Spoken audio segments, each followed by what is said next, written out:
Subscribe to our YouTube channel and press the bell icon to get the latest updates.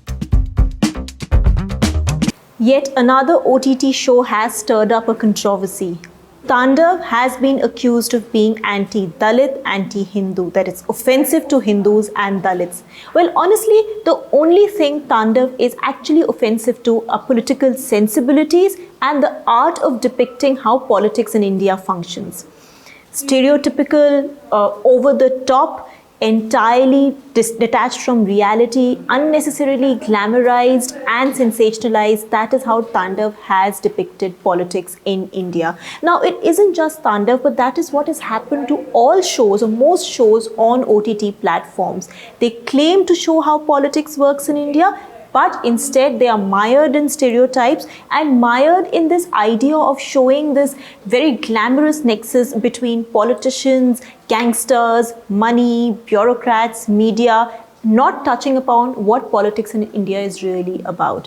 Well, Indian politics is this very intricate, complex world. It's a blend of gritty, trying to win elections, getting your hands dirty in electoral politics, along with, of course, perception management, voter management, and the art of making friends, the art of forging alliances, the art of messaging. So it's a lot of things that come together to make this bouquet.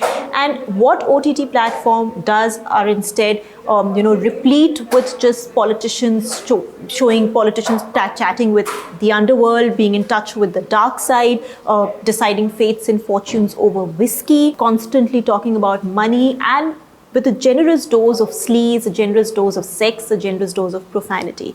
So why is it that OTT is so completely and literally over the top in its depiction of politics, and what is it lacking?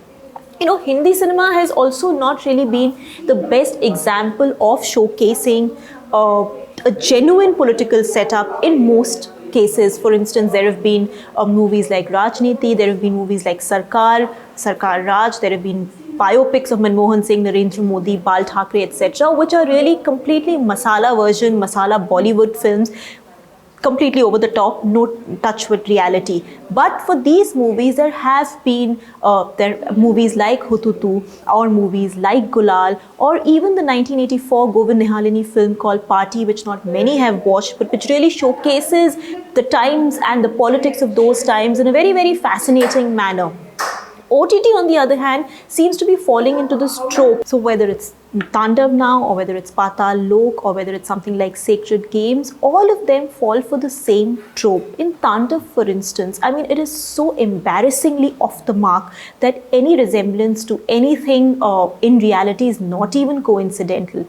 There is a PM's son, whose only job seems to be to try and play these Saas Bahu games that Ekta Kapoor had conceptualized instead of managing his party. He's a very happy murderer, by the way, and very brazenly goes around killing people. He has some inexplicable interest in the politics of a campus and trying to make students of that campus fight among themselves. That's something one has not quite understood why. Then he has his closest aide is not an advisor, is not a political strategist, but is a henchman who goes around killing people.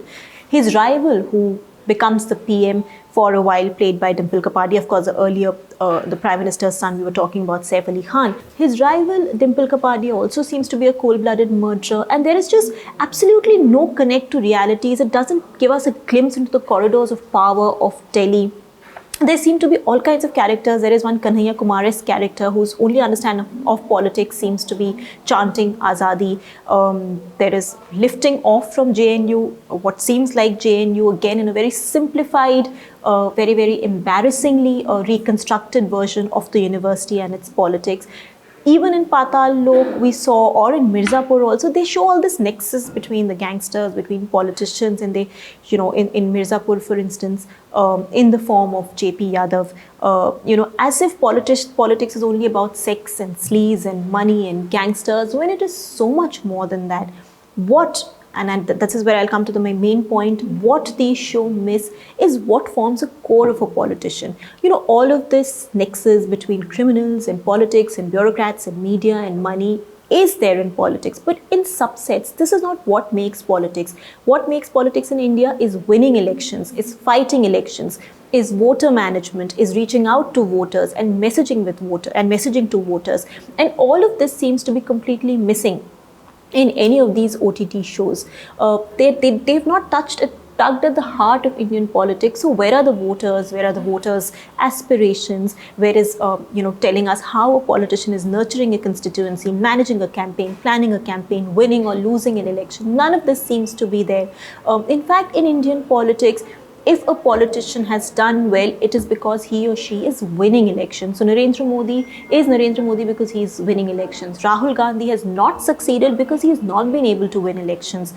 From Captain Amrinder Singh in Punjab in the north, to Jagan Mohan Reddy in Andhra in the south, or Ashok Gehlot in Rajasthan in the west, or Himanta Biswa Sarma in the northeast.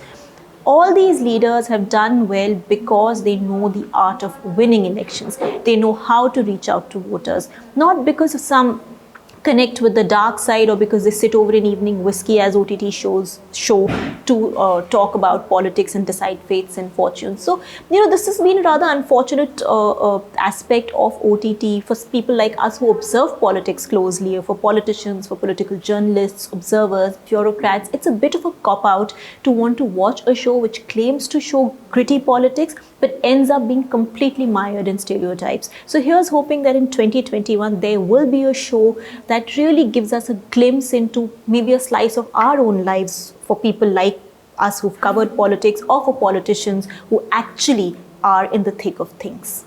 For more, you can log on to our website, theprint.in, to read my column, Politrix.